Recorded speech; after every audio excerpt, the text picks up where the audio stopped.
500 लोकांचं जेवण घातलं असं म्हणत नाही. तो राळाभर चिमूड भांडारा हजर केलेला आहे. म्हणजे चिमूडभर भांडारा एवढाच खंडोबाला लागतो. पण आम्ही कर्मकांडात अडकलो. अनेक आपल्याला या सगळ्या कर्मकांडात अडकलेल्या असल्यामुळं आपला समाज जगामध्ये गरिबीची जी काय दोन कारणं निघतात.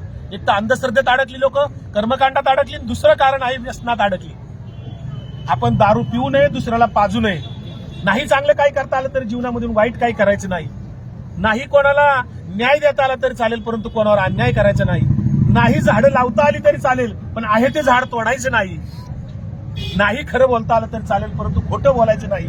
असं जरी दैनंदिन जीवनामध्ये आपण आचरण केलं, पुष्कळ परमार्थ आपल्या हातून घडत असतो नकळमध्ये. आज भेदभावाने दुनिया भरलेली आहे. आज इतका भेदभाव आहे. दंगली झाल्या मागच्या 4 महिन्यामध्ये 7-8 ठिकाणी. काय दंगली, कशामुळे दंगली? 400 वर्षापूर्वी रावण मेलाय, औरंगजेब मेलाय. त्या औरंगजेबाचा कोणीतरी फोटो ठेवला म्हणले व्हॉट्सअपला, स्टेटसला. त्याच्याहून दंगल होती. फोटो ठेवणारा तिकडं, दंगल घडवणारी तिसरीच, अटक व्हायला 4थीच. जे अटक झाले, ज्यांच्यावर गुन्हे दाखल झालेत, ती निरपराध आहेत. त्यांना काहीच कळाना, सोडवाय सुद्धा कोणी जायना. कशाहून भांडणे म्हणे हिंदू आणि मुस्लिम. इतिहासामध्ये जेवढ्या लढाया झाल्या आपण जर तपासलं तर हिंदू आणि मुस्लिम असे समोरासमोर उभे राहिलेत. जणू काय पार्टिशन आहे. आणि चला हिंदू इकडून आले, मुस्लिम इकडून झाले, झालं युद्ध. असं जगामध्ये एकही युद्ध झालेलं नाही. कारण औरंगजेबाच्या दरबारामध्ये, अफजल खानाच्या दरबारामध्ये अनेक हिंदू सरदार होते, अनेक हिंदू सैनिक होते. अफजल खान जेव्हा छत्रपती शिवाजीराजांना भेटायला आला, तो अफजल खानाचा वकील कोण होता? कृष्णाजी भास्कर कुलकर्णी होता. आणि छत्रपती शिवाजीराजांचा वकील कोण होता? गाझी हैदर होता. म्हणजे शिवाजीराजांच्या दरबारामध्ये 12 सरदार मुस्लिम होते.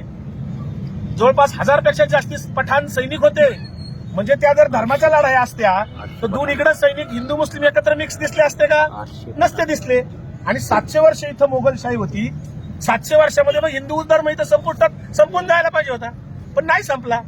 याचा अर्थ काय होतो? आपले संत त्याच काळात निर्माण झाले. ज्ञानोबा, नामदेव, सावतामाळी, गोरा कुंभार, चोखोबा, एकनाथ महाराज, तुकोबा राय, निळोबा राय, सगळे संत बघा तुम्ही, त्याच काळात तयार झालेले सगळे. संतांनी उलट जो काही त्रास सहन केला तो मुस्लिमांकडे नाही केला. मोगलांनी नाही त्रास दिला. त्रास दिला कोणी? पुरोहित पंडितांनी त्रास दिला. कारण त्यांचा धंदा पोटा पाण्याचा प्रश्न होता. संतांनी शॉर्टकट सांगितला लोकांना देवाकडे जाण्याचा. मधली वाट सांगितली, शॉर्टकट मधून जा, कशा इकडून येडे होऊन जाता, असा प्रवास सांगितल्यामुळे संतांना त्रास होणं स्वाभाविक आहे. आणि भोंदूगिरी इतकी वाढली. तुकाराम महाराज त्याच्यावर म्हणले, ऐसे कैसे झाले बोंदू, कर्म करोनी म्हणती साधू. अंगा लावून या राख, डोळे झाकोनी करीती पाप. आज सध्या जे महाराज लोक मोठमोठे दिसतात ना टीव्हीवर आपल्याला, आध्यात्मिक गुरु वेगवेगळे हेलिकॉप्टर मधून फिरतात. करोडो रुपयाची त्यांची प्रॉपर्टी आहे. आपल्याला वाटतं मंत्र्यांकडेच लय प्रॉपर्टी आहे, आपल्याला वाटतं खासदार आमदाराकडेच लय प्रॉपर्टी आहे. खोटे बरं काय.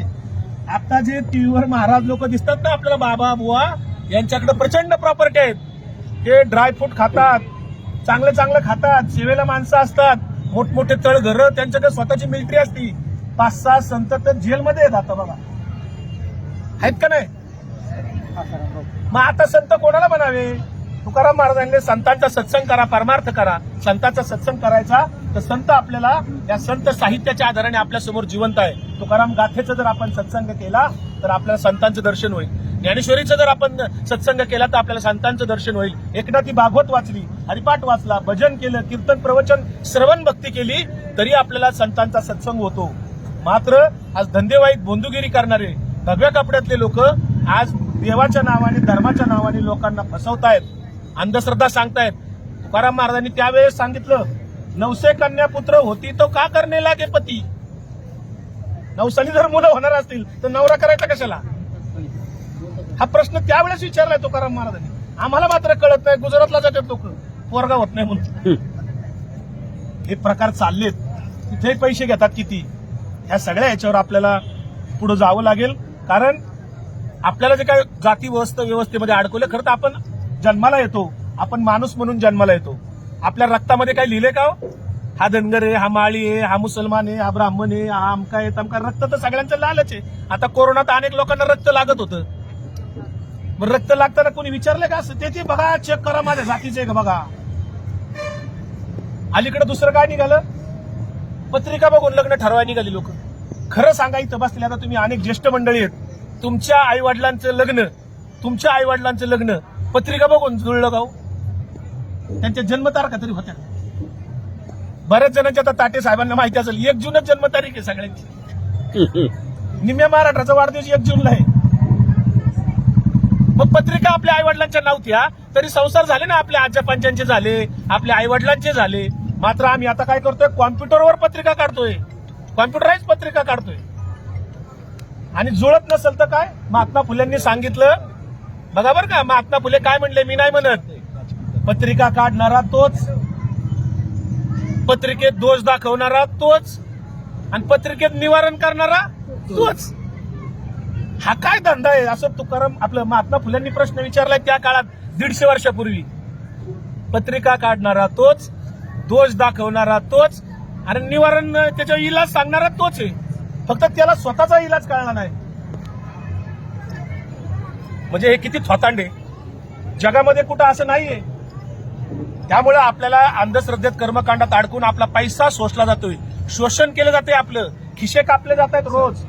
व्यसनाधीनतेमध्ये अडकलेली माणसं आहेत. आणि म्हणून मग आपण जे काय आता आंदोलन चाललंय ते, या आंदोलनामध्ये अनेक लोक यायला पाहिजेत, पण समाजामध्ये नकारात्मकता फार वाढलेली आहे. शेवटची एक गोष्ट सांगतो मी, आणि मला वाटतं वेळ होत आली असेल. शेवटची एक गोष्ट सांगतो की गर्दी कुठे गेली नेमकी. नको तिकडे गर्दी जाते. आता ती कोणती आता डान्स करते बाई,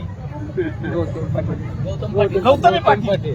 तिचा जर डान्स ठेवला असता इथं जागा पुरली असती का.